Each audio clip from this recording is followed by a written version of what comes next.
Hi friends, welcome back to travelling YouTube channel. ഇന്നത്തെ നമ്മുടെ യാത്ര എന്ന് പറയുന്നത് നമ്മുടെ ബാംഗ്ലൂരിലുള്ള ചർച്ച് സ്ട്രീറ്റിലേക്കാണ്. അപ്പോൾ ഇന്നത്തെ വിശേഷങ്ങൾ തുടങ്ങുന്നതിന് മുമ്പായിട്ട് തന്നെ എൻ്റെ ചാനൽ ഇതിലോട്ട് സബ്സ്ക്രൈബ് ചെയ്യാത്തവർ എത്രയും വേണമെന്ന് സബ്സ്ക്രൈബ് ചെയ്യുക. വീഡിയോ ഇഷ്ടപ്പെടുകയാണെങ്കിൽ ലൈക്ക് ചെയ്യുക. ഇതുപോലുള്ള കണ്ടൻറ്റിൻ്റെ അപ്ഡേറ്റിനായി ബെൽ ബട്ടൺ കൂടി അമർത്തുക.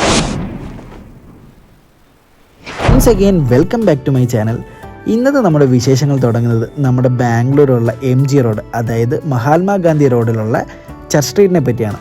ചർച്ച് സ്ട്രീറ്റിനെ പറ്റി പറയുകയാണെങ്കിൽ ബാംഗ്ലൂരിയൻസിൻ്റെ എല്ലാം ഒരു മെയിൻ സ്പോട്ട് തന്നെയാണിത്. ഞാൻ നിൽക്കുന്നിടത്തുനിന്ന് ജസ്റ്റ് ഒരു അരമണിക്കൂറത്തെ യാത്ര മാത്രമേ ഉള്ളൂ MG റോഡിലേക്ക്. ഇവിടുത്തെ ഒരു മെയിൻ പ്രത്യേകത തന്നെ യാത്രാ സൗകര്യമാണ്. ഒരുപാട് നേരം നമ്മൾ ഓട്ടോ കാത്ത് നിൽക്കേണ്ട, ബസ് കാത്ത് നിൽക്കേണ്ട. ഇവിടെ നമുക്ക് സിറ്റി ഏരിയയിലേക്ക് എങ്ങോട്ട് പോകാനും മെട്രോ തന്നെ ഉണ്ട്. അതുപോലെ തന്നെ ഒരു കാര്യമാണ്, ബാംഗ്ലൂർ സിറ്റി ഏരിയയിൽ നിന്ന് 2-3 കിലോമീറ്റർ ഉള്ളിലുള്ള മിക്ക ഏരിയകളിലും ഷെയർ ഓട്ടോ സംവിധാനങ്ങളുണ്ട്. ഷെയർ ഓട്ടോയുടെ ഒരു പ്രത്യേകത എന്നാൽ 15-20 രൂപ ഒരു ഫിക്സഡ് ചാർജ് ആയിരിക്കും. ആ ഒരു എമൗണ്ടിൽ നമ്മൾ 2-3 കിലോമീറ്റർ താണ്ടി മെയിൻ റോഡ് വരെ അവരെത്തിക്കും. സാധാരണപ്പെട്ടവർക്കും സ്റ്റുഡൻസിനും ഒക്കെ ഒരു വളരെ ഉപകാരപ്പെട്ട ഒരു കാര്യം തന്നെയാണ് ഈ ഷെയർ ഓട്ടോ. അതുപോലെ തന്നെ യാത്രാ സൗകര്യമുള്ള വേറൊരു കാര്യമാണ് ബാംഗ്ലൂർ സിറ്റി ഏരിയകളിൽ മാത്രം കണ്ടുവരുന്ന ഈ ഇലക്ട്രിക് സ്കൂട്ടറുകൾ. വലിയ സ്പീഡ് കാര്യങ്ങളൊന്നും ഇല്ലെങ്കിലും നമുക്ക് എത്തേണ്ടടുത്ത് എത്താനും എല്ലാത്തിനും ഉപകാരപ്പെടുന്ന ഒരു കാര്യമാണ് ഈ യുലു എന്ന് പറയുന്ന ഇലക്ട്രിക് സ്കൂട്ടർ. ഫൈനലി മെട്രോ ഒക്കെ പിടിച്ച് നമ്മുടെ ഡെസ്റ്റിനേഷനായുള്ള MG റോഡിലെത്തി. ഇവിടുത്തെ മെയിൻ സ്പോട്ടാണ് church street. Why church street is main spot for everyone എന്ന ചോദ്യത്തിന് ഒറ്റ ഉത്തരമേ ഉള്ളൂ, ഈ ക്രൗഡ് തന്നെ. മോർണിംഗ് ആയാലും ഈവനിങ് ആയാലും നൈറ്റ് ആയാലും ഇതേ ക്രൗഡ് തന്നെയാണ്. ഇവിടുത്തെ മെയിൻ ഹൈലൈറ്റ് എന്ന് പറയുന്നത് ഓൾമോസ്റ്റ് എല്ലാ ബ്രാൻഡ്സിൻ്റെ ഷോപ്പുകളായാലും പബ്ബുകളായാലും ഫുഡ് സ്പോട്ടും എല്ലാം കൊണ്ടും ഒരു അലങ്കരിച്ച് വെച്ചേക്കുന്ന ഒരു സ്പെസിഫിക് ആയിട്ടൊരു ഏരിയ ആണ്. അതുകൊണ്ട് തന്നെയാണ് ഇത്ര ക്രൗഡും. ഇതൊരു വാക്കിംഗ് സ്ട്രീറ്റ് ആണ്. ഇവിടുത്തെ ഒരു പ്രത്യേകത വെച്ചാൽ നമ്മൾ കേരളീയൻസിൻ്റെ എല്ലാവരെയും മനസ്സിൽ കാണുന്നൊരു ബാംഗ്ലൂർ ഉണ്ടല്ലോ, അതാണിത്. ഇവിടുത്തെ വേറൊരു പ്രത്യേകത എന്ന് പറഞ്ഞാൽ ഇതൊരു മിനി കേരളം തന്നെയാണ്. ഇവിടെ ഓൾമോസ്റ്റ് ഒരു 60% മലയാളീസ് തന്നെയാണ് കേട്ടോ.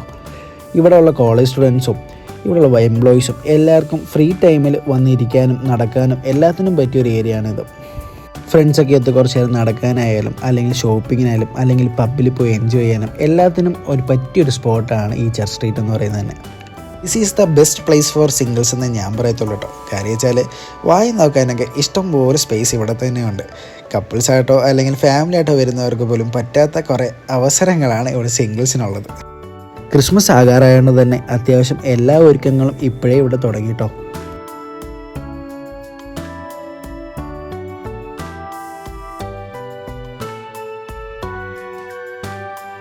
ഇവിടെ കുറേ ഫുഡ് സ്പോട്ട് ഉള്ളതിനാൽ തന്നെ ജ്യൂസും ഷവർമയൊക്കെ കഴിക്കാൻ നല്ല കിടിലൻ സ്പോട്ടുകളുണ്ട്. എനിവേ ഞാനൊരു ജ്യൂസും ഷവർമയൊക്കെ കഴിച്ചിട്ട് എൻ്റെ യാത്ര വീണ്ടും തുടങ്ങി. അങ്ങനെ ഇരിക്കുമ്പോഴാണ് ഞാനൊരു എൻ്റർടൈൻമെൻറ്റ് സ്റ്റോർ കാണുന്നത്. എന്നാൽ അതിനകത്ത് കയറാമെന്ന് വെച്ചിട്ട് അതിനകത്ത് കയറിയപ്പോഴോ അതൊരു ഡിഫറെൻറ്റ് വേൾഡ് തന്നെയാണ് അവിടെ. ഇതിനുള്ളിലാണെങ്കിൽ wide varieties of anime characters ആയാലും അല്ലെങ്കിൽ കാർട്ടൂൺ ക്യാരക്ടേഴ്സ് ആയാലും അല്ലെങ്കിൽ ടോയ്സ് കാർസ് ആയാലും എല്ലാത്തിൻ്റെ ഒരു വൈഡ് കളക്ഷൻ തന്നെ ഉണ്ട് അവിടെ.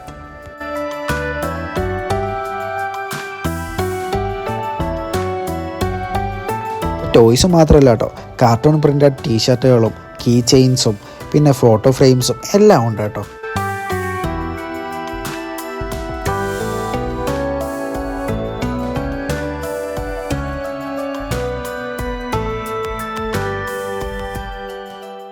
അങ്ങനെ അതൊക്കെ കഴിഞ്ഞ് ഞാൻ തിരിച്ച് റൂമിലേക്ക് പോകാൻ വേണ്ടി മെട്രോ സ്റ്റേഷൻ്റെ എൻട്രൻസ് എത്തിയപ്പോഴെന്താ അവിടെ കപ്പിൾസിന് ഒരു നീണ്ട ക്യൂ തന്നെ.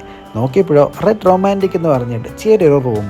കാര്യങ്ങൾ അന്വേഷിച്ചപ്പോഴെന്താ കപ്പിൾസ് ആയിട്ടുള്ളവർക്കോ അല്ലെങ്കിൽ നമുക്ക് പ്രിയപ്പെട്ടവരുടെ കൂടെയുള്ള ഒരു നല്ല കുറച്ച് മൊമെൻറ്റ്സിൻ്റെ പിക്ചേഴ്സ് ക്യാപ്ചർ ചെയ്ത് ഇൻസ്റ്റൻ്റായിട്ട് തന്നെ നമുക്കതിൻ്റെ പ്രിൻ്റ് കാര്യങ്ങൾ തരുന്ന ഒരു ചെറിയൊരു ഫോട്ടോ സ്റ്റുഡിയോ ആണത്.